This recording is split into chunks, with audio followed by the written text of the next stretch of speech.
ये कहानी प्रेमचंद जी द्वारा लिखी गई है जिसका नाम है माँ। तो आइए सुनते हैं इस कहानी को। आज बंदी छूटकर घर आ रहा है। करुणा ने एक दिन पहले ही घर लीप पोत रखा था। इन 3 वर्षों में उसने करीब तपस्या करके जो 10-5 रुपए जमा कर रखे थे, वह तब पति के सत्कार और स्वागत की तैयारियों में खर्च कर दिए। पति के लिए धोतियों का नया जोड़ा लाई थी, नए कुर्ते बनवाए थे, बच्चे के लिए नए कोट और टोपी की आयोजना की थी। बार बार बच्चे को गले लगाती और प्रसन्न होती। अगर इस बच्चे ने सूर्य की भांति उदय होकर उसके अंधेरे जीवन को प्रदीप न कर दिया होता, तो कदाचित ठोकरों ने उसके जीवन का अंत कर दिया होता। पति के कारावास दंड के 3 ही महीने बाद इस बालक का जन्म हुआ। उसी का मुंह देख देखकर करुणा ने ये 3 साल काट दिए थे। वह सोचती जब मैं बालक को उनके सामने ले जाऊंगी, तो वह कितने प्रसन्न होंगे। उसे देखकर पहले तो चकित हो जाएंगे, फिर गोद में उठा लेंगे, कहेंगे करुणा, तुमने ये रत्न देकर मुझे निहाल कर दिया। कैद के सारे कष्ट बालक की तोतली बातों में भूल जाएंगे। उसकी एक सरल, पवित्र, मोहक दृष्टि हृदय की सारी व्यथाओं को धो डालेगी। इस कल्पना का आनंद लेकर यह फूली न समाती थी। वह सोच रही थी आदित्य के साथ बहुत से आदमी होंगे। जिस समय वह द्वार पर पहुंचेंगे, जय जयकार की ध्वनि से आकाश गूंज उठेगा। वह कितना स्वर्गीय दृश्य होगा। उन आदमियों के बैठने के लिए करुणा ने पटटा सा टाट बिछा दिया था।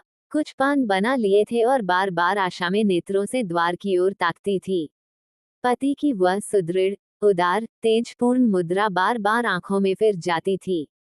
उनकी वे बातें बार बार याद आती थी, जो चलते समय उनके मुख से निकली थी। उनका वह धैर्य, वह आत्मबल, जो पुलिस के प्रहारों के सामने भी अटल रहा था। यह मुस्कुराहट जो उस समय भी उनके अधरों पर खेल रही थी। वह आत्माभिमान, जो उस समय भी उनके मुख से टपक रहा था, क्या करुणा के हृदय से कभी विस्मृत हो सकता था? उसका स्मरण आते ही करुणा के निस्तेज मुख पर आत्मगौरव की लालिमा छा गई।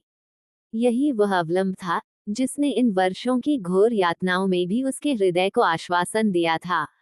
कितनी ही रातें फाकों से गुजरी, बहुधा घर में दीपक जलने की नौबत भी न आती थी, पर दीनता के आंसू कभी उसकी आंखों से न गिरे। आज उन सारी विपत्तियों का अंत हो जाएगा। पति के प्रगाढ़ आलिंगन में वह सब कुछ हंसकर झेल लेगी। वह अनंत निधि पाकर फिर उसे कोई अभिलाषा न रहेगी। गगन पथ का चिरगामी पथिक लपका हुआ विश्राम की ओर चला जाता था, जहां संध्या ने सुनहरा फर्श सजाया था और उज्ज्वल पुष्पों की सेज बिछा रखी थी।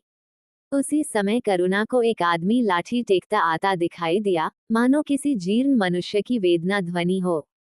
पग पग पर रुककर खांसने लगता था। उसका सिर झुका हुआ था। करुणा उसका चेहरा न देख सकती थी, लेकिन चाल ढाल से कोई भला आदमी मालूम होता था। पर एक क्षण में जब वह समीप आ गया, तो करुणा उसे पहचान गई। वह उसका प्यारा पति ही था, किंतु शोक। उसकी सूरत कितनी बदल गई थी। वह जवानी, वह तेज, वह चपलता, ये सब प्रस्थान कर चुका था। केवल हड्डियों का एक ढांचा रह गया था। न संगी, न साथी, न यार, न दोस्त।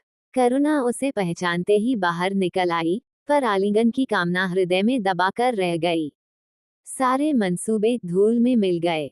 सारा मनोल्लास आंसुओं के प्रवाह में बह गया, विलीन हो गया। आदित्य ने घर में कदम रखते ही मुस्कुराकर करुणा को देखा, पर उस मुस्कान में वेदना का एक संसार भरा हुआ था। करुणा ऐसी शिथिल हो गई, मानो हृदय का स्पंदन थम गया हो।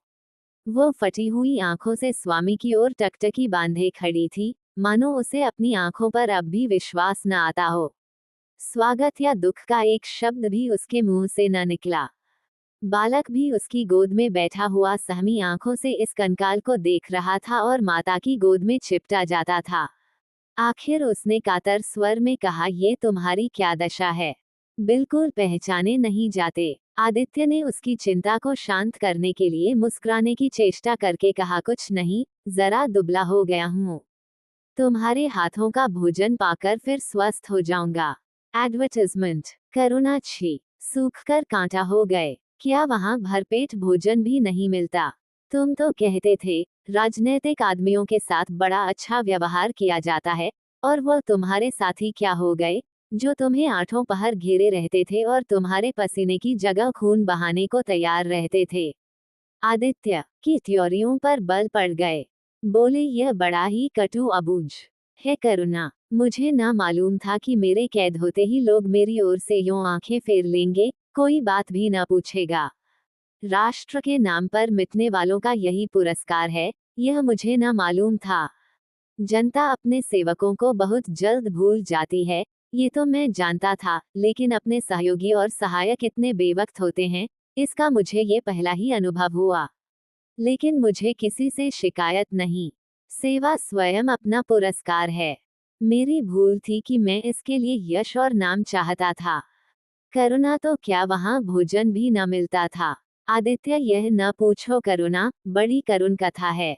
बस यही गनीमत समझो कि जीता लौट आया। तुम्हारे दर्शन बदे थे, नहीं, कष्ट तो ऐसे ऐसे उठाए कि अब तक मुझे प्रस्थान कर जाना चाहिए था। मैं जरा लेटूंगा, खड़ा नहीं रहा जाता। दिन भर में इतनी दूर आया हूँ। करुणा, चलकर कुछ खा लो, तो आराम से लेटो। बालक को गोद में उठाकर, बाबूजी हैं बेटा, तुम्हारे बाबूजी। इनकी गोद में जाओ, तुम्हें प्यार करेंगे। आदित्य ने आंसू भरी आंखों से बालक को देखा, और उनका एक एक रोम उसका तिरस्कार करने लगा। अपनी जीर्ण दशा पर उन्हें कभी इतना दुख न हुआ था। ईश्वर की असीम दया से यदि उनकी दशा संभल जाती, तो वो फिर कभी राष्ट्रीय आंदोलनों के समीप न जाते।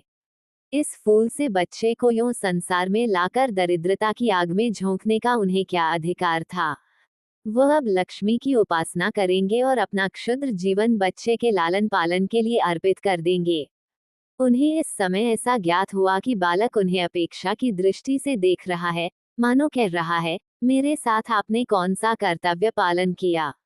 उसकी सारी कामना, सारा प्यार बालक को हृदय से लगा लेने के लिए अधीर हो उठा, पर हाथ उठ न सके। हाथों में शक्ति ही न थी। करुणा बालक को लिए हुए उठी और थाली में कुछ भोजन निकाल कर लाई। आदित्य ने क्षुधापूर्ण नेत्रों से थाली की ओर देखा, मानो आज बहुत दिनों के बाद कोई खाने की चीज सामने आई है। जानता था कि कई दिनों के उपवास के बाद और आरोग्य की इस गई गुजरी दशा में उसे जबान को काबू में रखना चाहिए, पर सब्र न कर सका, थाली पर टूट पड़ा और देखते देखते थाली साफ कर दी। करुणा सशंक हो गई, उसने दोबारा किसी चीज के लिए न पूछा। थाली उठाकर चली गई, पर उसका दिल कह रहा था, इतना तो ये कभी न खाते थे। करुणा बच्चे को कुछ खिला रही थी कि एकाएक कानों में आवाज आई, करुणा। करुणा ने आकर पूछा, क्या तुमने मुझे पुकारा है। आदित्य का चेहरा पीला पड़ गया था और सांस जोर जोर से चल रही थी।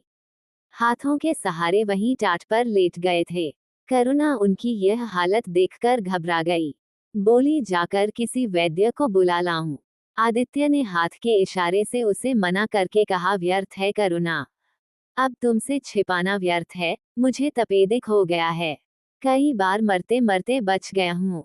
तुम लोगों के दर्शन बदे थे, इसलिए प्राण न निकलते थे। देखो प्रिय, रो मत। करुणा ने सिसकियों को दबाते हुए कहा, मैं वैद्य को लेकर अभी आती हूँ। आदित्य ने फिर सिर हिलाया, नहीं करुणा, केवल मेरे पास बैठी रहो। अब किसी से कोई आशा नहीं है। डॉक्टरों ने जवाब दे दिया है। मुझे तो यह आश्चर्य है कि यहाँ पहुँच कैसे गया।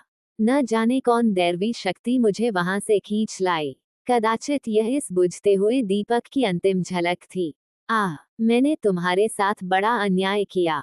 इसका मुझे हमेशा दुख रहेगा। मैं तुम्हें कोई आराम न दे सका, तुम्हारे लिए कुछ न कर सका। केवल सुहाग का दाग लगाकर और एक बालक के पालन का भार छोड़कर चला जा रहा हूँ। आह, करुणा ने हृदय को दृढ़ करके कहा, तुम्हें कहीं दर्द तो नहीं है? आग बना लाऊं? कुछ बताते क्यों नहीं? आदित्य ने करवट बदल कर कहा, कुछ करने की जरूरत नहीं प्रिया, कहीं दर्द नहीं। बस ऐसा मालूम हो रहा है कि दिल बैठा जाता है, जैसे पानी में डूबा जाता हूँ। जीवन की लीला समाप्त हो रही है। दीपक को बुझते हुए देख रहा हूँ। कह नहीं सकता कब आवाज बंद हो जाए। जो कुछ कहना है वह कह डालना चाहता हूँ, क्यों वह लालसा ले जाऊं। मेरे एक प्रश्न का जवाब दोगी? पूछूं। करुणा के मन की सारी दुर्बलता, सारा शोक, सारी वेदना मानो लुप्त हो गई और उसकी जगह उस आत्मबल का उदय हुआ जो मृत्यु पर हंसता है और विपत्ति के सांपों से खेलता है। रत्नजटित मखमली म्यान में जैसे तेज तलवार छिपी रहती है, जल के कोमल प्रवाह में जैसे असीम शक्ति छिपी रहती है, वैसे ही रमणी का कोमल हृदय साहस और धैर्य को अपनी गोद में छिपाए रहता है। क्रोध जैसे तलवार को बाहर खींच लेता है, विज्ञान जैसे जल शक्ति का उद्घाटन कर लेता है, वैसे ही प्रेम रमणी के साहस और धैर्य को प्रदीप्त कर देता है। करुणा ने पति के सिर पर हाथ रखते हुए कहा, पूछते क्यों नहीं प्यारे? आदित्य ने करुणा के हाथों के कोमल स्पर्श का अनुभव करते हुए कहा, तुम्हारे विचार में मेरा जीवन कैसा था? बधाई की योग्य। देखो, तुमने मुझसे कभी पर्दा नहीं रखा। इस समय भी स्पष्ट कहना, तुम्हारे विचार में मुझे अपने जीवन पर हंसना चाहिए या रोना चाहिए? करुणा ने उल्लास के साथ कहा, ये प्रश्न क्यों करते हो प्रियतम? क्या मैंने तुम्हारी उपेक्षा कभी की है? तुम्हारा जीवन देवताओं का सा जीवन था, निस्वार्थ, निर्लिप्त और आदर्श। विघ्न बाधाओं से तंग आकर मैंने तुम्हें कितनी ही बार संसार की ओर खींचने की चेष्टा की है, पर उस समय भी मैं मन में जानती थी कि मैं तुम्हें ऊंचे आसन से गिरा रही हूँ। अगर तुम माया मोह में फंसे होते, तो कदाचित मेरे मन को अधिक संतोष होता, लेकिन मेरी आत्मा को वह गर्व और उल्लास न होता जो इस समय हो रहा है। मैं अगर किसी को बड़े से बड़ा आशीर्वाद दे सकती हूँ तो ये यही होगा कि उसका जीवन तुम्हारे जैसा हो। ये कहते कहते करुणा का आभाहीन मुखमंडल ज्योतिर्मय हो गया, मानो उसकी आत्मा दिव्य हो गई हो। आदित्य ने सगव नेत्रों से करुणा को देखकर कहा, बस अब मुझे संतोष हो गया करुणा, इस बच्चे की ओर से मुझे कोई शंका नहीं है। मैं उसे इससे अधिक कुशल हाथों में नहीं छोड़ सकता। मुझे विश्वास है कि जीवन का यह ऊंचा और पवित्र आदर्श सदैव तुम्हारे सामने रहेगा। अब मैं मरने को तैयार हूँ।